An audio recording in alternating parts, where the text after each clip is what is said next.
Big win, Don Wilson here for Top MMA News.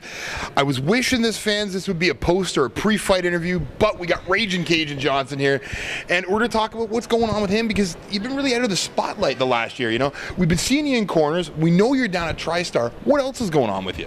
A lot of surgery, man. Yeah. Unfortunately, I fractured my orbital floor, so they put in a plate.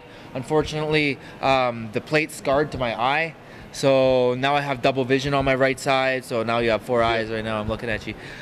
So I I go to India in May for Kaltar and Gary's fight in Super Fight League, and then when I come back, I'm gonna get surgery, and then hopefully about 2 months after that, I'll be able to start sparring, feel that out for a couple of weeks, and I'll be able to book a fight. Now I got to jump on that. Is Kaltar and Gary? Are you still part of the former Revolution team and TriStar, or have they come over to TriStar? What's going on with those guys? No, what actually happened is me and Gary moved out here together. Yeah. He ended up actually going back because things didn't really work out. The training was awesome for him, but he just couldn't afford to live out here. Montreal's expensive, folks, if you don't know. Not as expensive as Vancouver, but his parents. He's got his parents' houses in Vancouver and stuff like that, so it's easier for him that situation. Mamba actually formed his own team. So he has Mamba fight team. Yeah, Mamba MMA. So Gary fights under them. I was fighting under them when I was still in Vancouver. Now that I moved out here, I'm TriStar, but we're still family. Yeah. You know what I mean? So they needed a coach. So they called me up. I know both their games inside out. So I'm gonna go in India. Now you're going to India. Is Kaltar really fighting at 185 pounds? Possibly. The last I heard, he was fighting at 170, but that might have changed. I know the opponent changed, so I think it's very possible he's 185. He's huge, though. Really? Kaltar is massive. Like, I gotta say, I always thought Kaltar was a 145 pounder back in the day, a dream and everything. Never got to see him at his normal weight. Always fight at 155. Now at 170, it's got to be rough on him.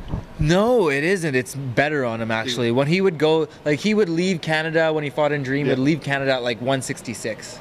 So for him to have his body walking around at that low weight, he'd be injured all the time. Injured. So he couldn't train as hard as he wanted to. He was always taking fights short notice so he wouldn't have to have a big training camp, get injured. And yeah, the results were he wasn't as successful in Dream. Now that he's moved up in weight, his body is reacting better. He's stronger. He's long, so he has the length already to hold that weight class easily. So I think he's just going to be a beast at that weight. I'm excited. Well, I don't want to keep bugging you about Kaltar, but are we ever going to see Kaltar fight in Canada? I love the guy, but he's always international. We never get to see him on home soil.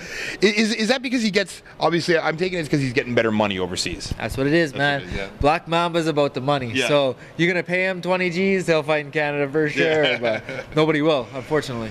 Sadly, the name is not as big overseas or in Canada as it is overseas. Now really back to you. You know, it's been over a year, I think, since the last time we saw you in the cage. Not quite. 9 months? Not quite. No, I fought in October. So half a year, so it's been a while. This is kind of like the story of my life lately. Like I fight once a year and then I'm like, oh, I'm back, I'm gonna take over everything, and then I go back and train and I get injured. So this is just what I got to deal with, man. It's the game. I'm learning how to train smarter now. I'm taking the time to recover, to update my game, because when I was in Vancouver, I wasn't training with Bibiano that much anymore. He was always going down to train in Seattle with Matt Hume and those guys. So now that I'm at TriStar and I'm training under Faraz, my game is getting updated. I figure my game was about like 3 years old in my head, my jiu-jitsu game anyway. So now I'm evolving, I'm growing, and when I get back in the cage, I'm just going to be that much better. Well, you have been around this scene, you know, for almost a decade. I think that we've been seeing you fight. Now, so you do feel that your game, the sport anyway, passed your game by, and now your game's coming back up. Is that the way you're feeling? Yeah, on the ground for sure. I believe that that I was just a little bit out of date. I had to take some of my moves out and introduce some new moves, just change my theory up a little bit. But now that I've kind of got the Faraz system down and I've got the Bibiano system down from the past, and I just kind of like mix them together, it's just straight money, man. Money-making style. Now, speaking of money-making style, you know, a lot of people, you know, I even got on you on the radio a little bit saying, you know, I thought you were going a little bit too much on the entertainment thing, because I think you were looking to get your own record out there, were you not? Possibly. I was thinking about dropping a mixtape, but again, that was because I was injured, I had nothing to do. So when I've got a lot of talent. I'm a really talented guy. Trying to be humble. Modesty. But yeah, still, like, now that I've realized I've like done the music thing a little bit, I still do it for fun. I still write songs all the time. I record when I can, But I know that my true talent is MMA. And in order for me to reach my true potential, I have to focus almost 100% on that and keep the other occupations on the back burner a little bit. Well, because definitely in the last 2 years, you have definitely made your record just so much better, been looking so good. Everyone just keeps getting excited to see you.